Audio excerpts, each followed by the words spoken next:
Sejumlah informasi dari berbagai daerah di Provinsi Banten kami sajikan dalam Berita Banten yang dipersembahkan oleh PRSSNI Banten dan disiarkan serentak oleh seluruh radio anggota di 8 kabupaten kota di Provinsi Banten.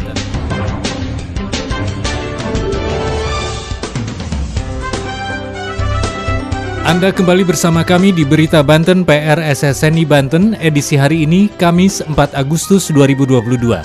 Sejumlah informasi dari berbagai wilayah di Provinsi Banten kami hadirkan untuk Anda yang disiarkan serentak oleh seluruh radio anggota di 8 kabupaten kota di Provinsi Banten. Dan inilah sejumlah informasi utamanya. Bupati Serang Ratu Tatu Hasanah resmi membuka Festival Wisata Desa Cikolelet di Desa Cikolelet, Kecamatan Cinangka, Kabupaten Serang. Bandara Pondok Caben di Pamulang, Tangerang Selatan akan membuka layanan penerbangan domestik mulai 5 Agustus mendatang. Merokok sembarangan di Cilegon bisa dikenai denda 50 juta rupiah. Seorang pria di Pandeglang mengalami pembacokan gara-gara tidak menepati janji. Bersama saya Aldi Akbar, inilah Berita Banten selengkapnya.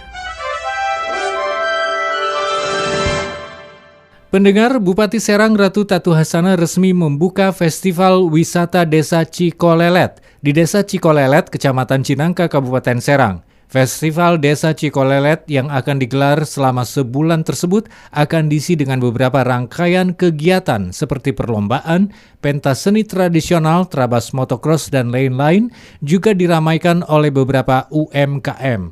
Laporan selengkapnya Siska Purnama Dewi dari Radio Prima FM Serang.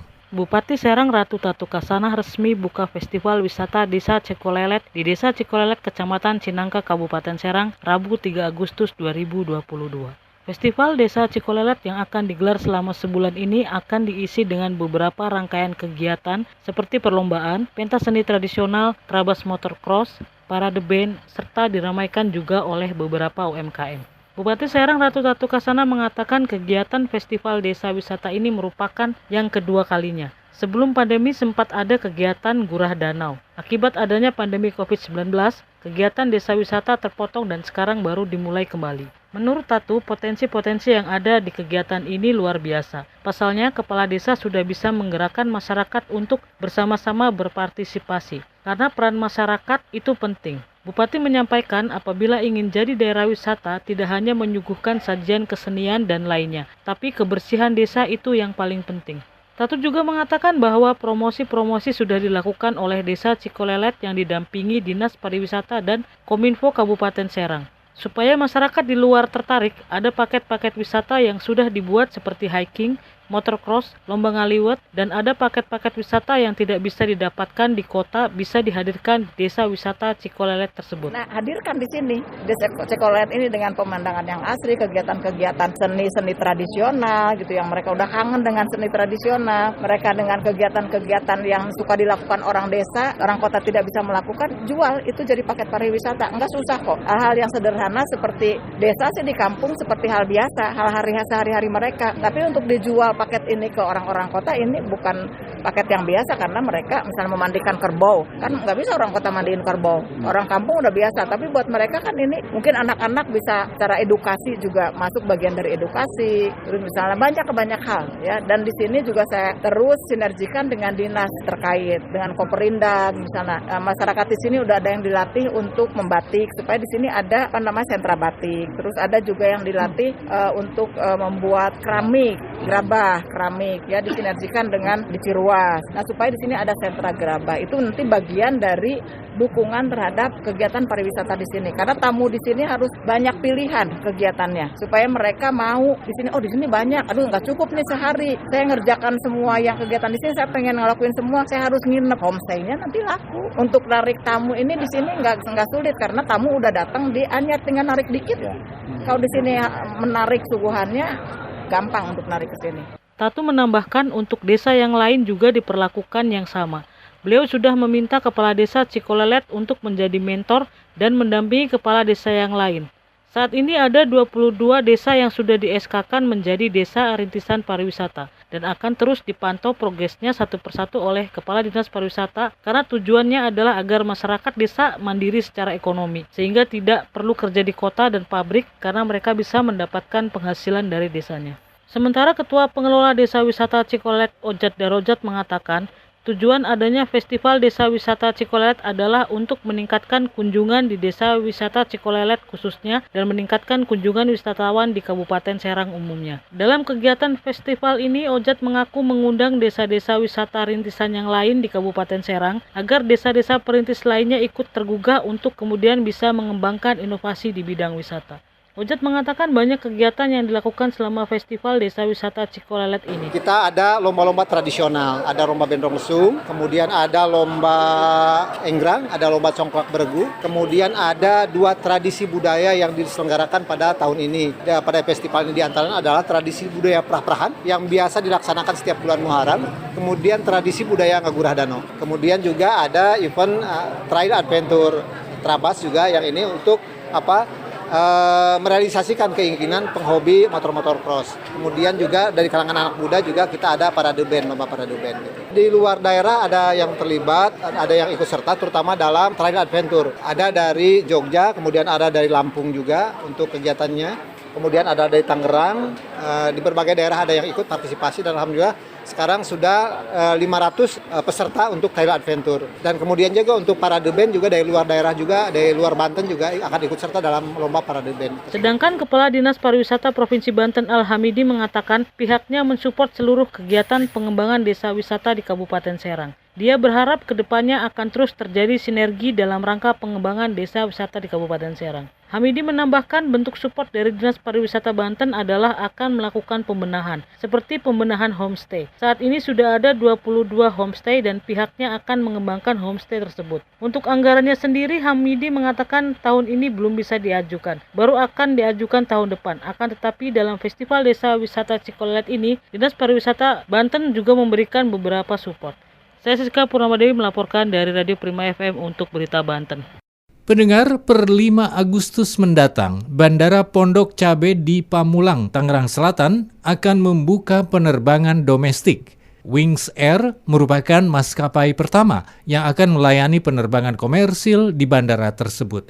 Laporan selengkapnya, Bunga dari Benz Radio Tangerang Selatan. Bandara Pondok Cabe di Pamulang, Kota Tangerang Selatan akan melayani penerbangan domestik mulai 5 Agustus 2022 mendatang. Pada penerbangan perdana ini, Wings Air akan menjadi maskapai pertama yang melakukan penerbangan komersil di sana. Humas Wings Air, Danang Mandala Prihanto mengklaim persiapan untuk terbang perdana di Bandara Pondok Cabe ini sudah rampung dan tinggal menunggu jadwal penerbangan perdana. Sementara itu, rute penerbangan domestik itu yakni melayani perjalanan Pondok Cabe Purbalingga melalui Bandara Jenderal Sudirman, serta penerbangan dari Bandara Pondok Cabe menuju Cepu Blora melalui Bandara Ngloram. Diharapkan dengan adanya ini menjadi awal untuk mendukung mobilitas masyarakat untuk pilihan transportasi udara. Saya Bunga dari Benz Radio 106,2 FM melaporkan untuk Berita Banten. Berita Banten. Anda masih bersama kami di Berita Banten PR SSNI Banten. Pendengar, Perda tentang kawasan bebas rokok telah disahkan oleh DPRD Kota Cilegon. Dalam perda tersebut, sejumlah kawasan di Kota Cilegon harus bebas dari asap rokok. Bagi siapa saja yang melanggar, akan dikenakan denda maksimal 50 juta rupiah. Berikut laporan Devan Prayoga dari Radio One Indonesia Cilegon. Peraturan daerah tentang kawasan tanpa rokok telah disahkan DPRD Kota Cilegon. Dalam perda tersebut, sejumlah kawasan di Cilegon harus bebas dari asap rokok. Adapun beberapa tempat yang dilarang untuk merokok diatur dalam pasal 3 Perda tentang kawasan tanpa rokok, meliputi fasilitas pelayanan kesehatan, tempat proses belajar mengajar, tempat anak bermain, tempat ibadah, angkutan umum, tempat kerja, tempat umum, dan tempat lain yang ditetapkan oleh wali kota. Untuk warga yang merokok secara sembarangan, seperti yang tertuang dalam Perda tentang kawasan tanpa rokok pasal 35 yang berbunyi, setiap orang yang dengan sengaja melanggar larangan kawasan tanpa rokok dikenakan denda paling banyak 50 juta. Sementara pada pasal 36 berbunyi, setiap orang yang mengiklankan produk tembakau di media luar ruang dan atau mensponsori suatu kegiatan lembaga dan atau perorangan yang tidak memenuhi ketentuan sebagaimana dimaksud dalam pasal 15 dan pasal 16 dipidana kurungan paling lama 1 bulan atau denda paling banyak Rp7.500.000. Sekian berita kali ini, saya Devan Prayoga dari Radio One Indonesia melaporkan untuk Berita Banten. Seorang pria warga Kampung Sadang, Desa Ciburial, Kecamatan Cimanggu, Kabupaten Pandeglang mengalami luka bacok karena korban dianggap mengingkari janji kepada pelaku. Pihak kepolisian saat ini masih melakukan pencarian terhadap 3 orang pelaku pembacokan tersebut. Berikut laporan Jang Tripang dari Radio Ujung Kulon FM Pandeglang. Rudi, 28 tahun, warga Kampung Sadang, Desa Ciburial, Kecamatan Cimanggu, Kabupaten Pandeglang, menjadi korban pembacokan yang dipicu lantaran dirinya tidak menepati janji. Kapolsek Cibaliung AKP Pupul Syaripudin mengatakan bahwa pembacokan tersebut bermula saat pelaku menitipkan uang kepada korban agar pelaku dicarikan telepon genggam. Namun hingga waktu yang ditentukan, korban malah tidak memberikan handphone maupun mengembalikan uang milik pelaku. Pupu mengatakan peristiwa pembacokan terjadi pada hari Senin 1 Agustus 2022 sekitar pukul 19.00 waktu Indonesia Barat di sekitar alun-alun Cibaliung. Ia mengatakan pelaku diperkirakan berjumlah 3 orang. Dan saat ini korban sudah berada di rumahnya dengan mengalami luka 18 jahitan. Ia mengatakan bahwa pihak kepolisian saat ini masih dalam proses pencarian 3 orang pelaku yang diduga melakukan pembacokan tersebut. Demikian, Jan Tripang dari Ujung Kulon FM melaporkan untuk Berita Banten. Demikian sejumlah informasi yang telah kami sajikan di Berita Banten kali ini. Saya Aldi Akbar, sampai jumpa. Terima kasih Anda telah mendengarkan Berita Banten yang dipersembahkan oleh PRSSNI Banten.